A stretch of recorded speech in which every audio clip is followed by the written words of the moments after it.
옛날 전라도 전주 땅에 길래라는 이름을 가진 어여쁜 아가씨가 가난한 소금장수 집에서 태어나 살아가고 있었는데 미모가 너무나 아름다웠다. 길래의 미모가 얼마나 대단했는가 하면 동구 밖에 서 있는 천하 대장군 장승이 나들이 나선 그녀의 작태에 홀려 곁눈질을 치다가 짝꿍인 지하 여 장군에게 혼 직업을 당했을 정도였답니다. 길래의 미모가 여기저기서 한창 소문이 날 때 노칠세라 동네 명문가 부잣집 아들이 반해서 인연을 맺으려고 온갖 애를 썼지만 그 인연은 맺어지기가 순탄하지를 않았습니다.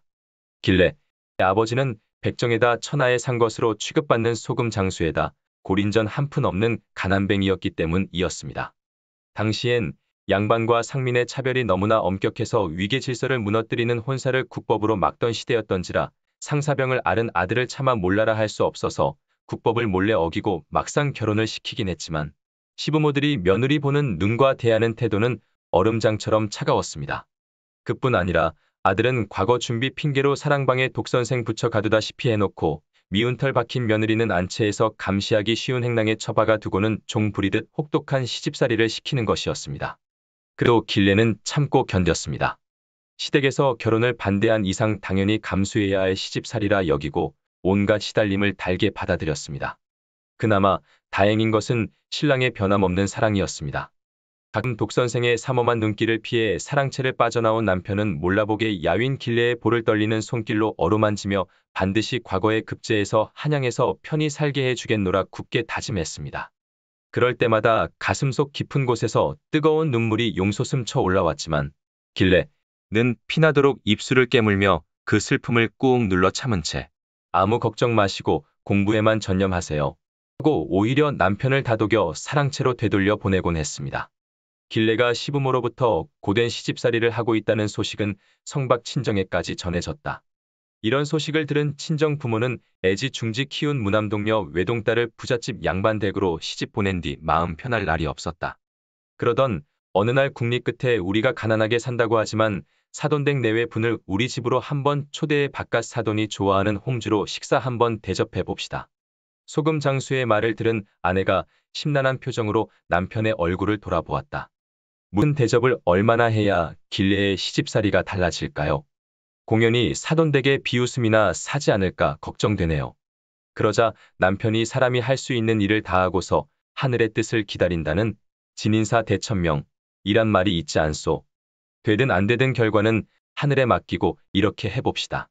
소금 장수가 아내의 귓가에 대고 속삭이자 아내는 환한 미소로 피어올리며 고개를 끄덕였다. 그리고선 서둘러 준비를 할 테니 사돈 댁에 기별을 보내도록 하세요. 이튿날 날이 밝기가 무섭게 준비를 시작했습니다. 흑산도 홍어회, 목포 세발낙지, 영광 굴비에 화순 쇠고기, 해남 참게젓, 영암 전복 대합 등 호남 각 고을의 산의 진미를 힘닿는 데까지 구해 잔치상을 마련했습니다. 어려운 살림살이에 거덜이 날 지경이었지만 딸 아이의 장례를 위한 투자인지라 푸짐하게 음식을 차려놓고는 사돈 댁으로 소금 장수가 직접 찾아갔다. 소금 장수가 직접 예를 갖추어 찾아가자 거절을 못하고 동부인으로 초대에 응했습니다. 의례적인 인사를 나누고 소금 장수는 진도에서 구해온 홍주를 한 잔 따라 올렸고 평소 술 좋아하는 바깥 사돈이 구하기 어려운 명주 한 잔을 쭉 들이키고는 푸짐하게 차려진 안주 한 점을 입에 넣었는데 짐짐한 게 영 제맛이 나질 않은 것이다. 뿐만 아니고 질비하게 차려진 안주 모두가 맹간이어서 목구멍으로 넘어가질 않았습니다. 독한 홍주만 몇 잔 연거푸 들이키던 바깥 사돈은 마침내 더 이상 참지 못하고 수저를 내려놓았고 안사돈도 밥숟갈을 내려놓고는 어서 집에 가자는 듯이 힐끔힐끔 남편을 바라보는 것이었습니다. 선 어른, 왜 수저를 놓으십니까? 많이 드시지 않으시고. 그러자 음식이 간이 맞지를 않아 도저히 먹을 수가 없노라고 실토를 한 것이었다. 그 말을 들은 소금 장수가 정색을 하고 입을 열었습니다. 그렇게 말씀하시니까 말입니다만 이 세상에 소금이 없으면 우리가 어찌 한 끼 식사인들 제대로 먹을 수가 있겠습니까? 그리고 그 소금을 바닷가에서 날라다 내륙 깊숙이 이 고을, 저 고을 공급해주는 저 같은 소금 장수가 없다면 우리의 식생활은 어떻게 되겠습니까?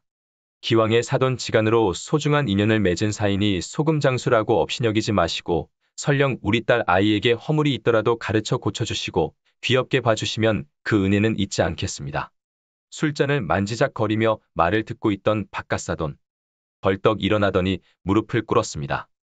사돈 어른의 말씀은 과연 지당하시오. 내가 아무리 만석군 부자이고 양반이라 할지라도 소금이 없으면 한 끼의 식사라도 제대로 먹을 수 없다는 것을 깊이 깨달았습니다. 그동안 우리 부부의 생각이 짧아 며느아이를 고생시키고 사돈 두 분께 커다란 심려를 끼쳤으니 그 죄가 실로 크다고 아니 할 수 없겠습니다. 차후로는 그런 일이 절대 없을 테이니 너그럽게 용서해 주시오. 황급히 바깥사돈의 팔을 잡아 일으켜 자리에 앉힌 소금 장수는 아내에게 새로 음식의 간을 맞춰 내오도록 이르고 즐거운 마음으로 양사돈은 주거니 받거니 술을 나누었다.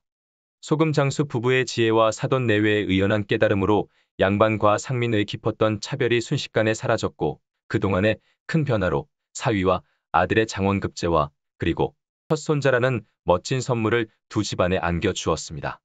지혜와 겸손, 화목과 계심의 미덕이 조화롭게 어우러져 맺어진 결실은 오늘을 사는 우리들에게도 시사하는 바가 크다 하겠습니다.